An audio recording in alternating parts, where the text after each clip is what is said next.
আচ্ছা, আমরা সবাই ড্রাইভার একটা গ্রুপের মেম্বার। আজকে আমরা র্যাপিডো অফিস গিয়েছিলাম ভিজিট করতে। তো আমাদের কিছু দাবি ছিল, সেই দাবিগুলো নিয়ে গেছিলাম, ওটা দেখতে পাবে।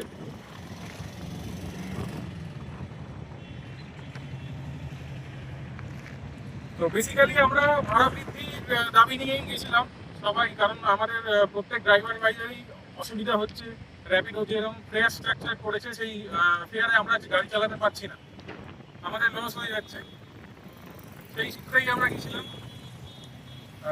র্যাপিডো অফিস ভিজিট করেছিলাম, তাদের সাথে কথা হয়েছে, আমাদের প্রবলেমগুলো তাদেরকে বলেছি আমরা, তারাও শুনেছে বসে। তারা বলেছে এই প্রবলেমগুলো সলভ করবে, ফেয়ারটা ইমপ্লিমেন্ট করবে, ফেয়ার স্ট্রাকচার আরও বাড়াবে। ওনাদের বক্তব্য হচ্ছে 20 কিলোমিটারের নিচে আমরা যা ভাড়া মারছি তার ফেয়ার স্ট্রাকচারটা ঠিক আছে, 20 কিলোমিটারের ওপরে যখনই ভাড়া হয়ে যাচ্ছে তখন সেই ফেয়ারটা 10 টাকা, 9 টাকা, 11 টাকা কিলোমিটারে চলে আসছে। সেই কিলোমিটারে কখনো ক্যাব গাড়ি চলতে পারে না।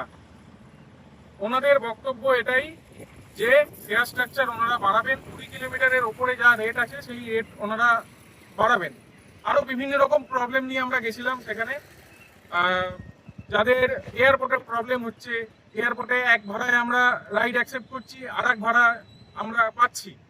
তো এইসব প্রবলেমগুলো সবটাই আমরা ডিসকাস করেছি, সবটাই কথা হয়েছে।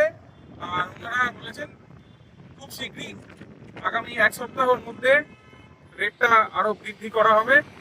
যা যা প্রবলেমগুলো আমরা নিয়ে গেছিলাম সেই প্রত্যেক কটা প্রবলেমই আশা করি সলভ হবে। তো নমস্কার, সবাই অলরেডি চেনো আমাকে। আমরা হাতে কোনো দেখলে কিছু ছেলে দেখতে পাচ্ছ, আমরা অনেক ছেলে এসেছিলাম, যেটা নিজের কাজে বেরিয়ে গেছে, কারণ সবাইকে আমরা ব্যস্ত করতে রাজি নই, সবারই কর্ম আছে। তো আমরা যে ল্যাপটপটাকে আসছিলাম, আসার পরে যে আমাদের যে দাবিগুলো, নর্মালি আমরা একটা জিনিস ফলো করছি যে 30 কিলোমিটার 40 কিলোমিটার যে ভাড়াগুলো আমরা দেখছি, 10 টাকা 11 টাকা কিলোমিটার দিচ্ছে। তারপর এয়ারপোর্ট থেকে যেসব আমরা পিক আপ রিসিভ করছি, আমাদের দেখাচ্ছি এক ভাড়া দিচ্ছি আর এক ভাড়া, এরকম অনেক সমস্যা, যে সমস্যার সম্মুখীন আমরা হয়েছি ড্রাইভার ভাইরা। সেই নিয়ে যে র্যাপিড অফিসে ভিজিট করেছিলাম এবং আমাদের যে দাবিগুলো তাদের কাছে আমরা তুলে ধরেছি, এবং প্রত্যেকটা দাবি তারা যেগুলো মান্যতা দেওয়া যায় সেগুলো তারা বলেছে আমরা করবো। এবং 1 সপ্তাহ আমাদেরকে টাইম দেওয়া হয়েছে, 1 সপ্তাহ পরে তাদের ভাড়া ট্র্যাকচার থেকে শুরু করে প্রত্যেকটা জিনিস তারা বলেছে যে আমরা ঠিকঠাক করে দেবো। এবার আমরা এখন একটা জিনিস দেখতে পাই, যেন 1 সপ্তাহ পরে যেন আমাদের ভাড়াটা বৃদ্ধি হয়, সেই আশাতে আমরা রয়েছি।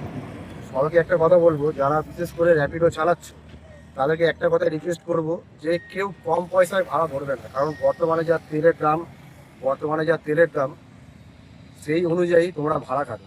কারণ হচ্ছে আমরা কোনোদিন কোনো জায়গায় ফ্রি সার্ভিস আমরা পাই না, আমরা মানুষকে ফ্রি সার্ভিস দিতে পারিনি। রাস্তায় বেরিয়ে বোকার মতো আমরা যে অ্যাপগুলোকে অন করে রাখি, যে ভাড়াগুলো আমাদেরকে দেখায় সত্যি নেওয়ার মতো কি ভাড়া, একটা ভাড়া নেওয়ার মতো না।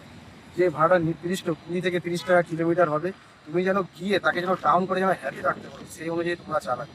আজকে তোমরা অনেক গাড়ি আছে যে গাড়িগুলো কিস্তি মাপো, দেখা যাচ্ছে যে পার ডে হিসাবে তুমি 1100 টাকা 1200 টাকা যাই হোক একটা নিচ্ছ ইভি গাড়ি। তোমরা মার্কেটে যে পরিমাণে যে হিসাবে ভাড়া কাটছো ওগুলো কিন্তু ভাড়া নয়। আমরা একটা কথা বলতে চাইবো, র্যাপিডোকে আমরা ডিসিশন দিয়েছি, ডিসিশন অ্যাকসেপ্ট করেছে এবং আমাদেরকে আস্থা দিয়েছে যে আমরা ডিসিশনের মধ্যে দিচ্ছি, এটাকে ঠিকঠাক করা যাবে। আমরা সেই আস্থাতেই রয়েছি।